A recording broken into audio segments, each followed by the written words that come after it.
Les époux doivent être rendus capables d'avoir une véritable communion entre eux. Après que le Seigneur ressuscita Lazare d'entre les morts, ils mangèrent ensemble. Là, on lui fit un souper. Marthe servait et Lazare était un de ceux qui se trouvaient à table avec lui. Jean 12:2. La nourriture sur la table parle de la nourriture spirituelle. Tout comme la nourriture physique est nécessaire à une bonne santé, nous avons besoin de nourriture spirituelle pour nos âmes. Cette nourriture ne peut être reçue qu'en étant en communion avec le Seigneur Jésus-Christ. C'est pourquoi la journée doit commencer à genoux avec la parole de Dieu avant de prendre le petit déjeuner. En priant Seigneur, nous aspirons à une nourriture céleste et spirituelle. Nous voulons entendre ta voix. S'il te plaît, parle-nous à tous les deux.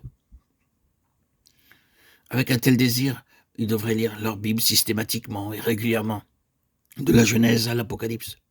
C'est ainsi que la parole de Dieu devient leur nourriture spirituelle quotidienne. Lorsque nous mangeons avec nos amis, nous apprécions davantage parce que cette nourriture devient plus savoureuse dans la communion fraternelle. Ainsi, en lisant la parole de Dieu régulièrement matin et soir, en demandant la direction du Seigneur, ils recevront la nourriture spirituelle. De nos jours, nous rencontrons très peu de foyers chrétiens qui ont régulièrement des réunions de prière en famille. Le résultat est qu'il y a des querelles dans beaucoup de foyers. Au début, ils se querellent une fois par semaine, secrètement. Ensuite, ils se disputent chaque jour et devant d'autres personnes. Leurs enfants aussi deviennent obstinés, rebelles et capricieux parce qu'ils n'ont pas de réunion de prière en famille dans leur foyer.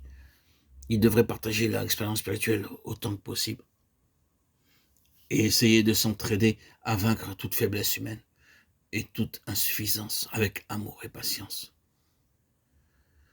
Ils doivent s'efforcer autant que possible de montrer de l'amour à tous ceux qui sont dans le besoin et rendre service aux autres joyeusement, considérant cela comme un grand privilège. Quoi qu'ils fassent, ils devraient le faire comme pour le Seigneur, selon Colossiens 3:23. Lorsque le Seigneur Jésus-Christ et Lazare mangeaient ensemble, Marthe servait joyeusement. Dans Luc 10:40, nous trouvons qu'elle était remplie de murmures, de plaintes, de colère et de jalousie. Mais après, elle fut transformée. Des maris parlent ainsi de leur femme. Ma femme travaille très dur, elle est propre, intelligente et active, mais elle a un très mauvais caractère. Quand elle se met en colère, tout le monde tremble à la maison. Pour une vie conjugale heureuse, le mari aussi bien que l'épouse doivent servir les autres joyeusement, gaiement et volontairement. Les cœurs doivent être libérés de la jalousie, de la haine, de la colère et des murmures. Un foyer chrétien est un foyer de service pour les pauvres, les gens nécessiteux et les malades.